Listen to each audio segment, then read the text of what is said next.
வாழ்க வளமுடன். எல்லாருக்கும் வணக்கங்க நண்பர்களே. இந்த பதிவில் நாம் பார்க்கக்கூடியது வரக்கூடிய புரட்டாசி மாதத்தில் இந்த பிரபஞ்சம் ஒரு 4 ராசி நண்பர்களுக்கு மிகப்பெரிய ஒரு யோகத்தை தரப்போகுதுங்க. அதை பற்றி தானுங்க ஆதாரப்பூர்வமாக இந்த பதிவில் நாம் பார்க்க போகிறோம். பொதுவாகவே எதிர்பார்ப்புகள் அப்படின்றது எல்லாருக்குமே இருக்க தான் செய்யுது. இந்த பிரபஞ்சம் எல்லாருக்கும் எல்லா தருணத்திலையும் சாதகமான பலன்கள் கொடுக்கறது இல்லைங்க. ஒவ்வொருத்தருக்கும் ஒவ்வொரு தருணத்தில் தான் சாதகமான பலன்கள் கொடுக்கும். அந்த மாதிரி வரக்கூடிய புரட்டாசி மாதத்தில் அற்புதமான தருணத்தை அனுபவிக்கக்கூடிய ஒரு 4 ராசி நண்பர்களுக்கு தான் இந்த பலன்கள். இந்த மாதத்தில் நம்ம ஏற்கனவே 12 ராசி நண்பர்களுக்கும் தனித்தனியாகவே நம்ம பலன்கள் கொடுத்துருக்கோம். ஆனாலும் இந்த 4 ராசி நண்பர்களுக்கு இது ஒரு சிறப்பான ஒரு பதிவு. முதல்ல காலச்சக்கரத்தின் முதல் பாவகமாக வரக்கூடிய மேசராசி நண்பர்களுக்கு புரட்டாசி மாதம் தொடக்கத்தில் மேஷ ராசியாதிபதினு சொல்லக்கூடிய செவ்வாய் 3வது பாவகன் சொல்லக்கூடிய தகரியஸ்தானத்தில் வந்துடுவார். உங்களுடைய ராசியாதிபதினு சொல்லக்கூடிய செவ்வாய் 3வது பாவகத்தில் சகோதர ஸ்தானத்தில் சகோதர காரகன் அப்படின்னு சொல்லக்கூடிய செவ்வாய் வரக்கூடிய ஒரு தருணம். இந்த மாதம் முழுவதும் பொதுவாகவே எல்லா ராசிகளை விட இந்த மேசராசி நண்பர்களுக்கு தன்னுடைய சகோதரன் சகோதரி மேலே கொள்ள பிரியம் இருக்கும், அதிகமான ஒரு பிரியம் இருக்கும். ஏதோ ஒரு காலகட்டத்தில் 2 பேருக்கும், அதாவது அண்ணன் தம்பிகளுக்கோ அல்லது அக்கா தங்கைக்கோ ஒரு சங்கடங்கள் ஏற்பட்டு பேச்சுவார்த்தை இல்லாமல் இருக்கிறீங்கன்னா இது அருமையான தருணம். மீண்டும் ராசி ஆகிறதுக்கு உங்களுடைய சங்கடங்கள் சரிப்படுத்திக்கிறதுக்கு உண்டான அற்புதமான தருணமாக அமையும். உங்கள் ராசியாதிபதினு சொல்லக்கூடிய செவ்வாதானுங்க சகோதர காரகன் சொல்லுவாங்க. எல்லா கிரகங்களுக்கும் ஒவ்வொரு கிரகத்துக்கும் ஒவ்வொரு உறவு முறை இருக்குது. சகோதர காரகன் சொல்லக்கூடிய செவ்வாய் சகோதர ஸ்தானத்துக்கு போயிட்டு குரு பகவானுடைய சாரம் வாங்குவார். குரு பகவானுடைய சாரம் வரக்கூடிய புரட்டாசி மாதம் ஒரு 13 தேதியில் வாங்கிடுவார். குரு பகவானுடைய சாரன்னு சொல்லக்கூடிய புனர்பூச நட்சத்திரத்தில் வருவார். ஏற்கனவே 2வது பாவகத்தில் இருக்கக்கூடிய குடும்பஸ்தானத்தில் இருக்கக்கூடிய குரு பகவான் செவ்வாவுடைய சாரத்தில் தான் இருக்கிறார். மிருகசீரிச நட்சத்திரம் முதல் பாதத்தில் 56 டிகிரியில். அப்போ புரட்டாசி மாதம் 13 தேதிக்கு மேற்கொண்டு செவ்வாவும் குருவுடைய நட்சத்திரத்தில், ஏற்கனவே குரு செவ்வாவுடைய நட்சத்திரத்தில் 100% சொல்கிறேன் பகைகள் நீங்கும். அண்ணன் தம்பிகளுக்குள்ளே இருக்கிற கருத்து வேறுபாடாக இருக்கட்டும், கணவன் மனைவிக்குள்ளே இருக்கிற கருத்து வேறுபாடாக இருக்கட்டும், நண்பர்கள் உறவினர்கள் இவங்களுக்கு இடையிலே இருக்கக்கூடிய கருத்து வேறுபாடுகளாக இருக்கட்டும், நிச்சயமாக இந்த தருணத்தில் பகை நீங்கக்கூடிய ஒரு அருமையான தருணமாக இருக்கும். அதுபோக உங்களுடைய ராசியாதிபதி செவ்வாய் 3வது பாவகம் சகோதர ஸ்தானத்தில் இருந்து உங்களுடைய ராசிக்கு 6வது பாவகத்தையும் பார்க்குறார். உடலில் இருக்கக்கூடிய உபாதைகள் சரியாகிறதுக்கு உண்டான தருணமாகவும் இந்த தருணம் இருக்கும். சார், உச்சந்தலையிலிருந்து உள்ளங்கால் வரைக்கும் நோய் நொடிகளாக இருக்குது, நான் பார்க்காத வைத்தியம் இல்லைங்க, இல்லை பண்ணாத பரிகாரங்கள் கிடையாது, போகாத கோவில் குளம் கிடையாது, இது வரைக்கும் எனக்கு நல்லது நடக்கல சாமி அப்படின்னா உங்களுடைய ராசியாதிபதியுடைய பார்வை மட்டும் கிடையாது, உடல்ஸ்தானம் சொல்லக்கூடிய 2வது பாவகத்தில் இருக்கக்கூடிய குரு பகவானுடைய பார்வையும் உங்கள் ராசியாதிபதியுடைய பார்வையும் 2 பேரும் பரிவர்த்தனையாக இருந்து உங்களுடைய ராசிக்கு 6வது பாவகத்தை பார்ப்பாங்க. அப்போது அந்த ருணரோக சத்துருஸ்தானத்தை பார்க்கறதுனால உடல் ரீதியாக இருக்கக்கூடிய சங்கடங்கள் சரியாகும். இது வரைக்கும் உங்களுடைய பிரச்சனைகளுக்கு ஒரு தீர்வு கிடைக்கல அப்படின்னா நிச்சயமாக இந்த தருணத்தில் ஒரு தீர்வு கிடைச்சிரும். உங்களுடைய முன்னேற்றத்துக்கு முட்டுக்கட்டையாக இருந்த அந்த தடைகள் எல்லாம் நீங்க போகுதுங்க. இது மேஷராசி நண்பர்களுக்கு வரக்கூடிய புரட்டாசி மாதம் ஒரு அற்புதமான ஒரு மாதமாக அமையும்ன்றதுல மாற்று கருத்து கிடையாது. 12 மாதம் இருக்குது அப்படின்னா அந்த 12 மாதமும் நமக்கு சாதகமான பலன்களை இந்த பிரபஞ்சம் கொடுக்கறது இல்லைங்க. ஏதோ ஒரு மாதத்தில் ஏதோ ஒரு தருணத்தில் தான் நமக்கு சாதகமான பலன்களை கொடுக்கும். அது எப்படின்றது தெரிஞ்சுக்கிறதுக்கு தான் ஜோதிடம். நிச்சயமாக மேசராசி நண்பர்களுக்கு ஒரு அற்புதமான ஒரு தருணம் இந்த தருணம். அதன் பிறகு பார்த்தீங்கன்னா கன்னிராசி நண்பர்களுக்கு பொதுவாகவே மற்றவங்களுடைய வாழ்வாதாரத்துக்கு காரணமாக இருந்து பழக்கம் இருக்குமே தவிர யாருடைய அழிவுக்கும் காரணம் அப்படின்னு சொல்லி பழக்கமே இருக்காது. அதாவது கொடுத்து பழக்கப்படுவாங்களே தவிர வாங்கியும் பழக்கப்பட மாட்டாங்க, ஏன் கெடுத்தும் பழக்கப்பட மாட்டாங்க. 10 ரூபா கொடுத்து இதில் தான் பொழைக்கணும், பொழைச்சி காட்டிவிடுவானுங்க. 10,000 ரூபாய் கொடுத்தாலும் அந்த 10 ரூபாய் பொழப்பு தான் பொழைச்சிக்குவாங்க. இப்பேற்பட்ட நண்பர்கள் தான் இந்த கன்னிராசியில் பிறந்த நண்பர்கள். கன்னிராசி மேலே நமக்கு சூரிய பகவான் இந்த மாதத்தில் பயணிக்கிறார். கன்னியா மாதம் சொல்லுவாங்க, அதுதான் புரட்டாசி மாதம். புரட்டாசி மாதத்தில் சூரிய பகவான் உங்களுடைய ராசியில் இருக்கிறது ஒரு புறம் இருக்கட்டும், புரட்டாசி மாதம் 7ஆம் தேதி உங்களுடைய ராசிநாதன் சொல்லக்கூடிய புதன், இந்த புதனுக்கு மட்டும்தானுங்க இந்த கன்னி ராசியில் 2 பவர் இருக்குதுங்க. ஒன்று ஆட்சி, இன்னொன்று உச்சம். வேறு எந்த கிரகத்துக்கும் இந்த மாதிரி டபுள் போஸ்டிங் இல்லை. அப்போது புதன் ஆட்சியும் பெற்று உச்சமும் பெற்று சூரிய பகவானோட சேர்ந்து புதனாதித்ய யோகம் அப்படின்ற ஒரு யோகமும் குரு பகவானுடைய பார்வையும் செவ்வாவுடைய பார்வையும் வாங்கக்கூடிய அருமையான ஒரு தருணம், அற்புதமான அனுகூலம். நிச்சயமாக இந்த அனுகூலம் மறுபடியும் எப்போ வரும்னா 12 வருஷம் கழித்து தான் வரும். என்றைக்கோ காய்க்கக்கூடிய பலாகா நமக்கு முக்கியம் இல்லைங்க, இன்றைக்கி காய்க்கக்கூடிய கலாகா தான் நமக்கு முக்கியம். இந்த தருணத்தில் உங்களுடைய வாழ்வாதாரத்தை அதிகப்படுத்திக்கிடலாம். வாழ்வாதாரம்னா என்னங்க? தொழில். வாழ்க்கையில் ஏற்கனவே ஒரு சில நண்பர்களுக்கு சாதகமான ஒரு தருணம் தான் இருக்குதுங்க. வாழ்க்கையில் சிக்கல் இருக்குதுங்க, கணவன் மனைவிக்குள்ள பிரச்சனை இருக்குதுங்க, அப்படி இருக்குதுங்க இப்படி இருக்குதுங்கன்ட்டு பெருசாக ஒருத்தர்கிட்ட போய் பஞ்சாயத்து வைக்கக்கூடிய இடத்துல இந்த கன்னிராசி நண்பர்கள் இருக்க மாட்டாங்க. 1000 சங்கடங்களே இருந்தாலும் மனசுக்குள்ளே வச்சு பூட்டிக்கிடுவாங்களே தவிர அடுத்தவங்க கிட்ட போய் என் வீட்டுக்காரர் இந்த மாதிரி பண்ணுறாரு, என் வீட்டுக்காரியம்மா இந்த மாதிரி பண்ணுறாங்க, இப்படியெல்லாம் நிச்சயமாக இந்த கன்னிராசி நண்பர்கள் போய் நிற்க மாட்டாங்க. கன்னிராசி நண்பர்கள்கிட்ட வேணும்னா மற்றவங்க சொல்லலாமே தவிர மற்றவங்களுடைய குறைய, இவங்களுடைய குறைய பெருசாக யாருக்கிட்டையும் சொல்ல மாட்டாங்க, யாருக்கிட்டையும் அனுதாபத்தை வாங்க மாட்டாங்க.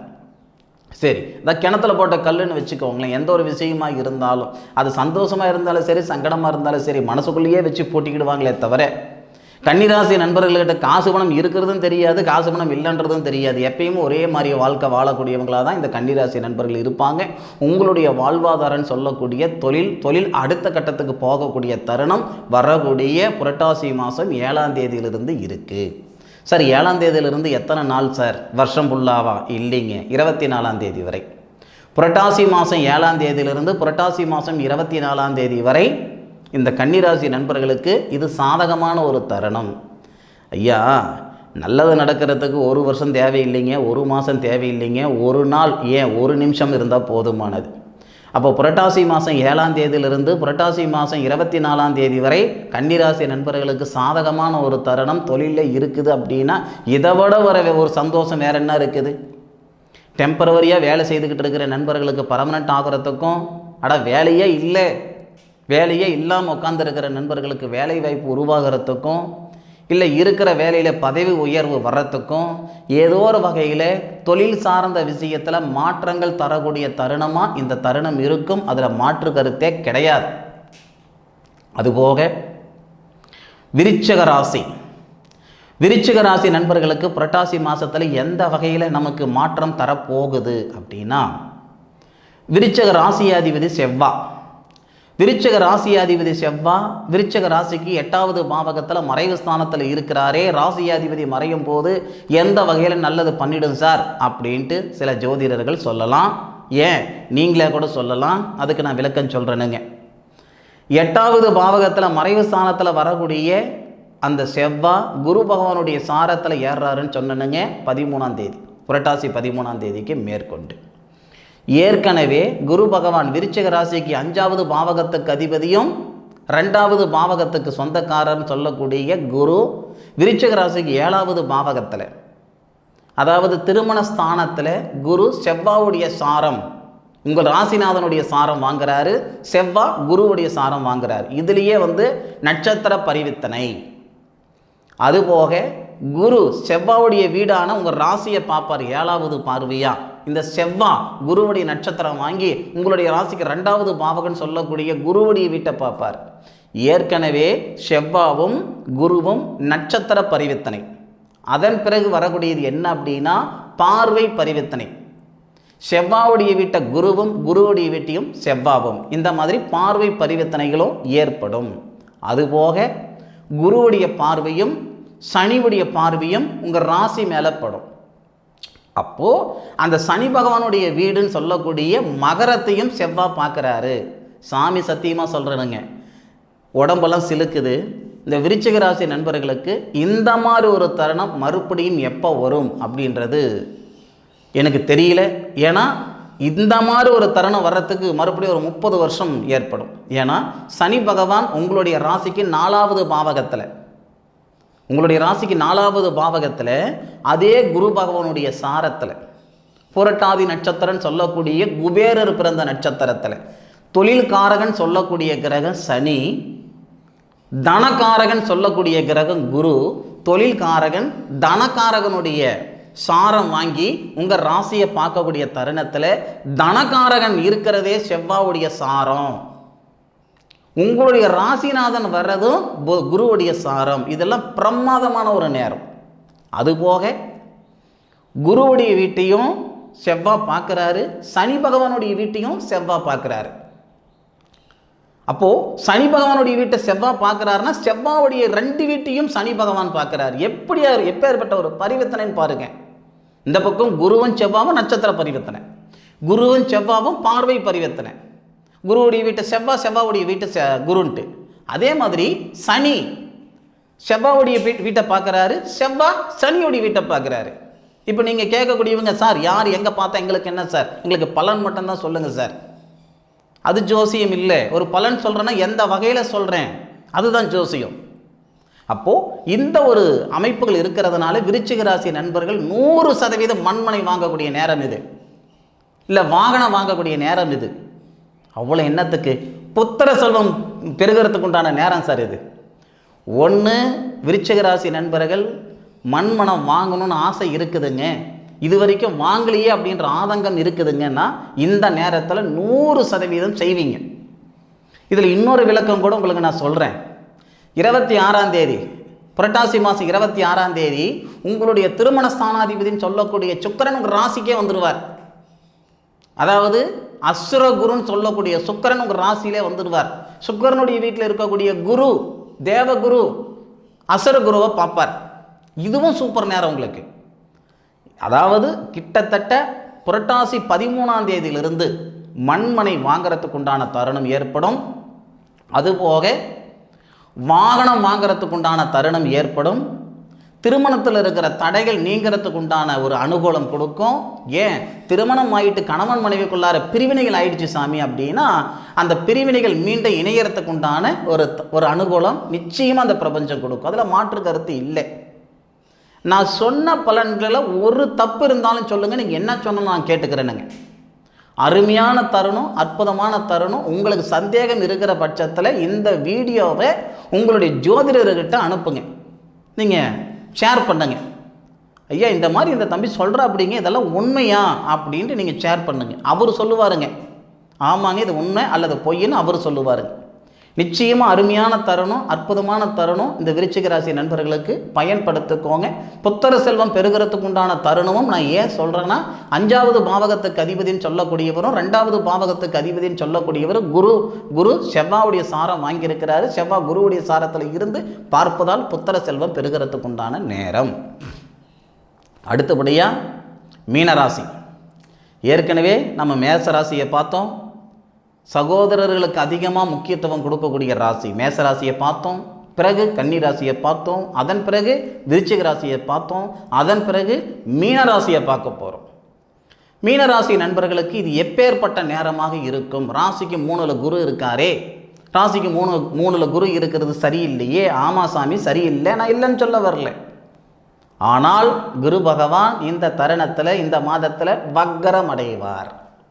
ராசிக்கு 3வது பாவகத்தில் இருக்கக்கூடிய குரு கேளப்பா குருபதி 3 கெடுதி மெத்த செய்வேனடா வெந்தன் தானம் ஆளப்பா அகத்திலே களவம் போகும் அப்பனே அரிட்டமடா சிசுவுக்குத்தான். இதுதான் மீனராசி நண்பர்களுடைய வாழ்க்கை. 6 மாதத்தில் இருந்து பார்த்த இடத்துல காசு பணமாக இருந்தது போய் எந்த பக்கம் 10 ரூபாய் இருக்குதுன்னு தேடுற காலமாக இருக்குது. இருக்கிற நகனட்டு அடமானம் வச்சு பார்க்குற காலகட்டமாக இருக்குது. வாங்காத இடத்துல வாங்குகிற காலமாக இருக்குது. நீங்கள் வாழ்ந்த வாழ்க்கைக்கும் 6 மாதம் 1 வருஷத்துக்கு முன்னுக்கு நீங்கள் வாழ்ந்த வாழ்க்கைக்கு இன்றைக்கி நீங்கள் வாழ்கிற வாழ்க்கைக்கு சம்மதமே இல்லை. எல்லா திறமையும் இருந்து வெளிப்படுத்துறதுக்கு ஒரு தருணம் இல்லாமல், ஒரு சந்தர்ப்பம் இல்லாமல் இருக்கக்கூடிய மீனராசி நண்பர்களுக்கு இந்த நேரம் சிறப்பாக இருக்கும். தனஸ்தானாதிபதின்னு சொல்லக்கூடிய செவ்வாய் நான்காவது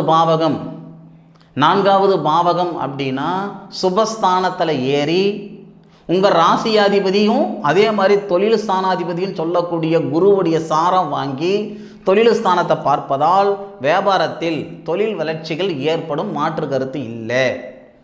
சார் தொழிலெல்லாம் நல்லா போயிட்டுருக்கு சார், எனக்கு 7 நாட்டு சனியே நடந்தாலும் எனக்கு குறை இல்லை சார் அப்படின்னா 10,000 ரூபாய் சம்பாரித்து 100 ரூபாய் மிச்சப்படுத்துறது புத்திசாலித்தனம் இல்லைங்க. 2,000 ரூபாய் சம்பாரித்து அதில் நான் 1,500 ரூபாய் மிச்சப்படுத்தணுங்க அப்படின்னா அதுதானங்க புத்திசாலித்தனம். இல்லை நான் 100 ரூபாய் சம்பாரித்து அதில் 80 ரூபா மிச்சப்படுத்தணுங்க அப்படின்னு சொன்னால் அதுதான் புத்திசாலித்தனம் இல்லையா? உழைப்பு இருக்குது, உழைப்புக்கு தகுந்த உயர்வு இல்லை, மாடு கறக்கிறதுக்கும் பூனை குடிக்கிறதுக்கு சரியாக இருக்குது அப்படின்னு சங்கடப்பட்டு இருக்கிற மீனராசி நண்பர்களுக்கு இந்த நேரம் நல்லா இருக்கும். உங்கள் தனஸ்தானாதிபதினு சொல்லக்கூடிய செவ்வாய் தனகாரகன் அப்படின்னு சொல்லக்கூடிய குருவுக்கு நட்சத்திரம் கொடுத்து உங்களுடைய ராசிக்கு 11வது பாவகத்தை பார்ப்பாரு. செவ்வாய் தனஸ்தானாதிபதி லாபத்தை பார்ப்பார். அந்த லாபஸ்தானாதிபதி தனகாரகன் நட்சத்திரத்தில் பயணித்து உங்களுடைய ராசிக்கு 2வது பாவகத்தை பார்க்குறார். அப்படி இருக்கிற பட்சத்தில் 100% நீங்கள் செய்யக்கூடிய தொழிலில் உங்களுக்கு வரவு அதிகப்படுத்தும். சில யூடியூப் சேனலில் ஒன்று சொல்லுவாங்க, பணமழை கொட்ட போகுது. அது இந்த தருணத்தில் இந்த மீனராசி நண்பர்களுக்கு நான் அப்படி தான் சொல்லுவேன். நிச்சயமாக பணம் மழை கொட்ட போகுது, அதுக்குன்னு கூரையை பிச்சுக்கிட்டு கொட்டுமா சார்? அப்படி இல்லைங்க. ஒரு 1000 ரூபாய் சம்பாதிக்கிற இடத்துல ஒரு 2,000 ரூபாய் சம்பாதிக்கிற மாதிரி சூழ்நிலைகள் வரும். திடீர் அதிர்ஷ்டம்னு வச்சுக்கோங்க. என்றைக்கோ ஷேர் மார்க்கெட்டில் ஒரு 50,000 ரூபாய் போட்டிங்கன்னா இன்றைக்கி ஒரு 5 லட்ச ரூபாய் பெறுகிறதுக்கான வாய்ப்புகள். என்றைக்கோ நீங்கள் செய்த நீங்கள் போட்ட ஒரு உழைப்பு இந்த தருணத்தில் பல மடங்காக உங்களுக்கு அதிகப்படுத்துறதுக்கான வாய்ப்புகள். இல்லை வேலை வாய்ப்பில் திடீர் அதிர்ஷ்டம். நீங்கள் ஒரு 10ஓட 11 வேலை செய்துக்கிட்டு இருக்கிறீங்கன்னா இந்த தருணத்தில் நீங்கள் டீம் லீடராக இருக்கிறீங்கன்னா நீங்கள் மேனேஜர் ஆகிட்டீங்க. ஏதோ ஒரு வகையில் உங்களுடைய தொழில் அடுத்த கட்டத்துக்கு போகிறதுக்கான தருணமும், அந்த தொழிலில் 4 காசு மிச்சப்படுத்துறதுக்கு உண்டான தருணமும், கழுத்து பிடிக்கிற அளவுக்கு கடன் பிரச்சனை இருக்குது, பண பிரச்சனை இருக்குது, இருக்கலாமா இருக்க வேண்டாமா அப்படின்ற மனநிலையில் நான் இருந்துக்கிட்டு இருக்கிறேன், சங்கடப்பட்டு இருக்கிற மீனராசி நண்பர்களுக்கு இது சிறப்பான நேரம். அந்த பொருளாதாரத்தில் இருக்கிற சங்கடங்கள் சரியாகும். நாம் ஏன் சார் போகணும், வாழ்ந்து காட்டலாமே, யார் எங்கே வைக்கணுமோ அங்கே வச்சுட்டு போகலாமே அப்படின்ற கான்ஃபிடென்ட் தன்னம்பிக்கை வரக்கூடிய தருணமாக இந்த தருணம் இருக்கும். அதில் மாற்று கருத்து இல்லை. அதுபோக திருமண ஸ்தானாதிபதினு சொல்லக்கூடிய புதன் பார்க்குறாரே, மன வாழ்க்கையில் நிம்மதி இல்லாமல் சங்கடப்பட்டு இருக்கிற அந்த மீனராசி நண்பர்களுக்கு இந்த தருணத்தில் மன வாழ்க்கையில் நிம்மதி சந்தோஷத்தை ஏற்படுத்திடும். கணவன் மனைவி மட்டும் இல்லை சார், காதலர்களாக இருந்தோம், நாங்களே பிச்சுட்டு போயிட்டோம், ஆளுக்கு ஒரு பக்கம் போயிட்டோம் சார் அப்படின்னாலும் இந்த தருணத்தில் கணவன் மனைவிக்குள்ளே இருக்கிற சங்கடங்களும் நீங்கும், காதலர்கள் இடையே இருக்கக்கூடிய சங்கடங்களும் நீங்கும். எது எப்படி இருந்தாலும் வரக்கூடிய புரட்டாசி மாதம் உங்களுடைய வாழ்க்கையை புரட்டி போடக்கூடிய அளவுக்கு, வாழ்க்கையை புரட்டி போடுது அப்படின்னா சங்கடமா இல்லை, உங்களுடைய சங்கடங்கள் நீங்கக்கூடிய அளவுக்கு, சங்கடங்கள் நீங்கி சந்தோஷப்படக்கூடிய அளவுக்கு இந்த பிரபஞ்சம் அற்புதமான தருணத்தை தரப்போகுது இந்த 4 ராசி நண்பர்களுக்கு. சார் எல்லா யூடியூப் சேனல்லையும் இது தான் சார் சொல்கிறாங்க, இந்த மாதத்தில் 5 ராசி நண்பர்களுக்கு கோடீஸ்வர யோகம், 6 ராசி நண்பர்களுக்கு மிகப்பெரிய யோகம். ஐயா, மாட்டுக்கு பல்லு முக்கியம்னா மனுஷனுக்கு சொல்லு முக்கியம். நானே 10 வாரத்தை சொல்கிறேன்னா அந்த 10 வாரத்தில் 5 வாரத்தை நடக்காமல் போகிறதுக்கு வாய்ப்பு இருக்குது. யாருடைய சுய ஜாதகம் பார்த்து சொல்லலை, ஆனாலும் சொல்கிற விதம் ஒன்று இருக்குதுங்க.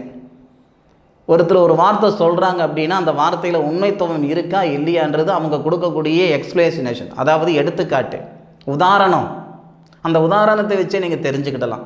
இப்போ 4 ராசிகளுக்கு நான் பலன் சொல்லியிருக்கேன், நல்லது நடக்கிறதுக்கான தருணம் இருக்குன்னு சொல்லியிருக்கேன், எந்த வகையில் நல்லது நடக்கும்ன்ற உதாரணமும் கொடுத்துருக்குறேனுங்க.